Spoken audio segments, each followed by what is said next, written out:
This is Larry Podsobinski, also known as Podzoid, Pod, or Dr. Pod, depending where you know me from. But the other names too, nicknames, of course. But we're here to talk about my book tonight, uh, In the Grip of Paranoid Schizophrenia, which is a catchy title for the subject matter involved. In the Grip of Paranoid Schizophrenia. And we come to this point with a first edition and second edition of the book done, and now I'm finishing a third edition. I hope to be finishing it.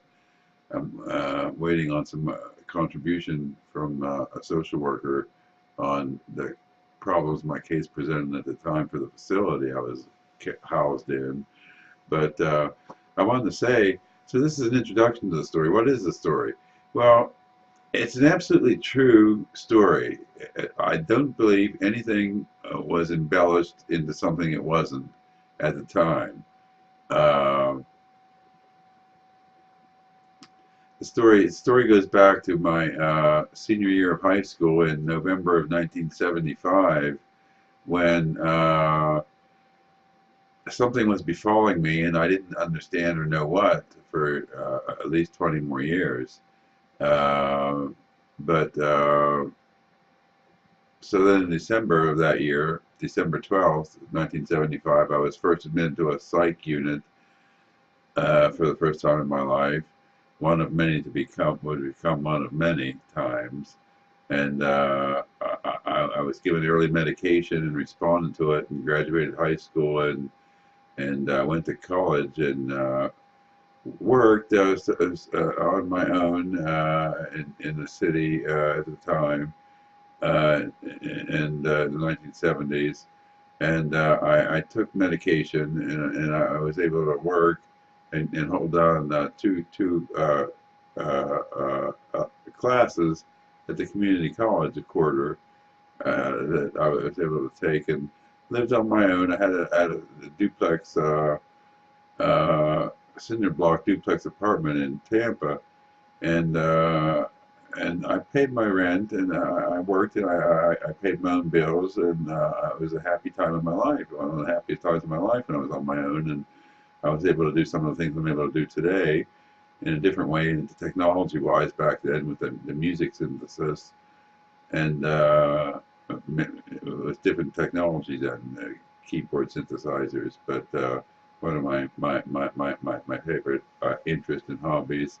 But so I had that then in the 70s too, and like I came back to later in life. But in the meantime, the illness took me on a ride that some people call it like being hijacked by the illness, or being other people call it being deceived by the illness. So what would I call it? Well, at first my life was hijacked, and it was routed through the mental health system where I otherwise would not have gone if I had not developed this illness. So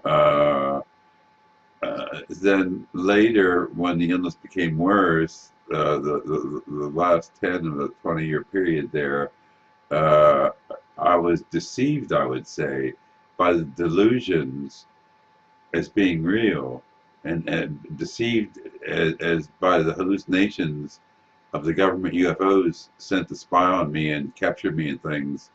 And I was deceived by the illness of those hallucinations and delusions were reality. So that's what this illness does to a person. And you might not think it can happen to you. I didn't think it could happen to me, but I learned by a long road of reinstitutionalization. They call that the revolving door patient at the local psycho asylum. Uh, so I was that in the 1970s, the latter 70s in Florida. Then I came to Ohio, where my father had relocated to, and so I became a revolving door patient in Ohio then, and where I still live. And but So some people don't believe in medicine as the answer for this illness. Now, they told us in the old days, and I've met enough people in life to know this ratio probably holds true, that for people with these any kind of illness like this, that a third of the people will get well with medication, a third of the people will never get well, and a third of the people will get well without medication. That may in fact be true.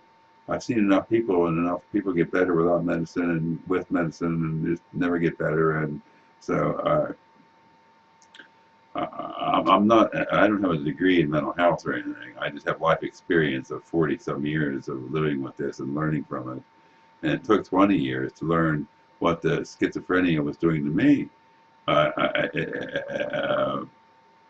I was hijacked and deluded into thinking I was John Lennon back from the dead, and actually placing calls to the actual CIA and the actual White House and other departments in the government and also foreign governments, and telling them this story that I was John Lennon back from the dead. And the Buddhist transmigration of soul on the UFO that the United States was waging war with from between here and the afterlife, that was the UFO realm.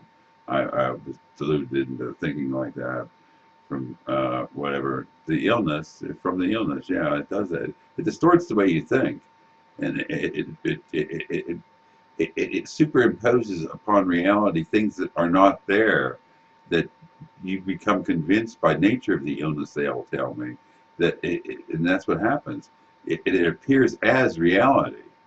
So it's a very serious state to be in when you see things that aren't there, and you're convinced they're real. I mean, of course, there's all kinds of states of mind you can get into in lifetime of one's lifetime. You know, you see ghosts, you watch a scary movie, and you're on a dark dirt road, and you see ghosts or something, or so spooky things. I mean, you get creepy feelings, and so is that psychosis? I don't think so, but it just creepy things can happen. We're all human, and we all predisposed to the factors we're exposed to on television and the media and the movies and things, and we're all predisposed to be ready to see that or experience that. And myself, I watch no television and or movies, and I haven't for like 14 years or so. It's 12 years, I don't know.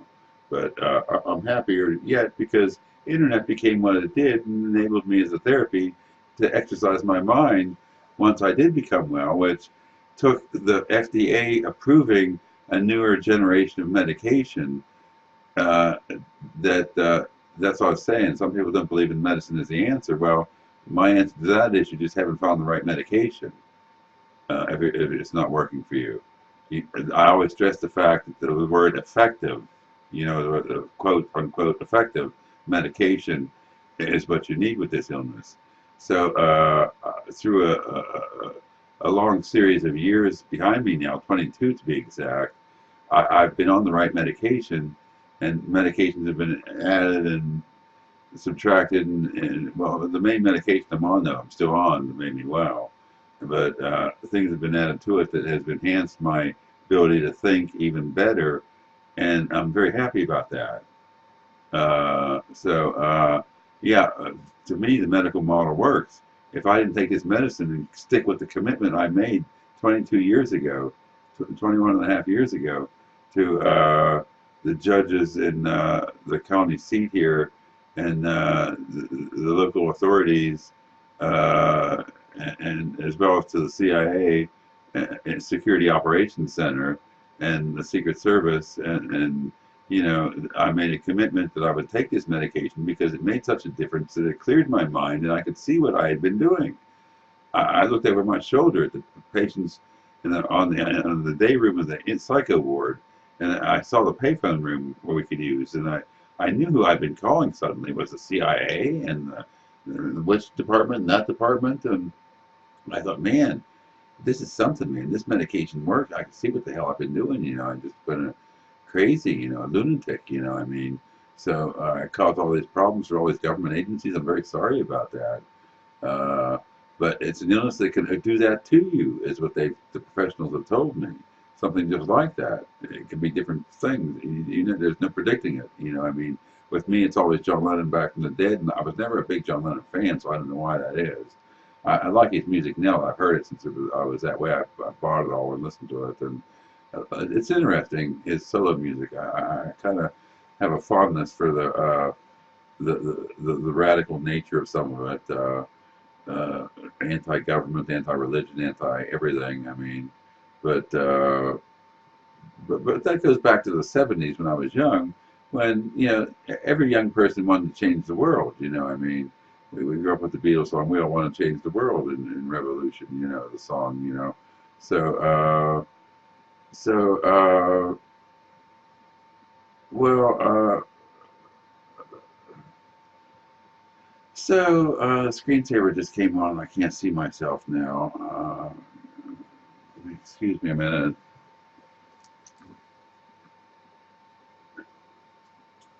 It just makes it easier if I can see myself on the screen there. Sorry about that. Maybe I can edit that out. Uh, okay, so pick up again. So the medical model does work. If I didn't take his medicine for the last 22 years now, it'll soon be 22 years, then I wouldn't be out of the hospital. I was the classic revolving door patient before that medication that worked. It was effective medication, quote unquote. So now that I have it, and I stuck with my commitment, I stick with my commitment to take it every daily, several times a day, and like I need to be doing, and I keep myself thereby and therefore out of the hospital. So the medical model does work. It's just that you got to have the right medicine, which is not easy to find and takes a lot of time and a lot of years. And you got to have a doctor willing to work with you and and understand you as who you really are. And you know, yeah, so wellness can be had, but the trip it might take you on in life to find it can be a real trip. I mean, you can go on a journey that you would have never otherwise chosen in your wildest dreams to go on. And like I would have never chosen to taunt the government or the news media or anybody else with a story that I was John Lennon back from the dead and the Buddhist transmigration and UFO technology was used. I, since I've been sane for 22 years, I would never in my wildest, or even my deviant nature, I mean, would I ever do anything like that? Crazy, I mean, bizarre, I mean. So the illness will make you do bizarre, crazy, outlandish beliefs about yourself, and but in the end, the diagnosis of paranoid schizophrenia can be changed to schizophrenia residual type through years of sticking with your commitment in the first place, and then you don't have an issue with paranoia anymore.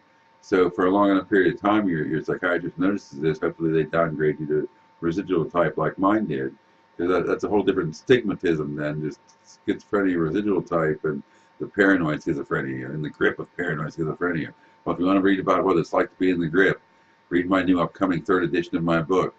I hope to have it done. It's looking like after the first of 2017. So I'll keep you posted here. But well, I want to say too in this segment that this introduction that it goes back to my childhood and to reintegrate with who you were when you do get well, with who you were becoming. And I wanted to thank a friend from grade school who looked me up on Facebook. He'd been looking for me for a while. He had his name's Charlie Pellegrini. Charlie Pellegrini, thank you for looking me up. And he had a play I wrote. He said in June of 1970. We were 12 years old. A play I wrote. He scanned and sent me front and back of a page and front of another page, and he said I was known to be a whiz in English class. And here, ironically, then I'm writing this book, being told this that I did not remember, and so I read the play, and everybody played themselves, and I said I couldn't have wrote this. I said I didn't write this. My name was on it and everything. But then by the way it ended, I always did like to play with words and the phraseology of things and the syllabization of things and create words, and you do that when you're psychotic. It's called neologisms too, but there's a difference between that and just having fun playing with words. But so the way it ended, though, it was my first recorded twist of words, where I said, because everybody in the play played themselves.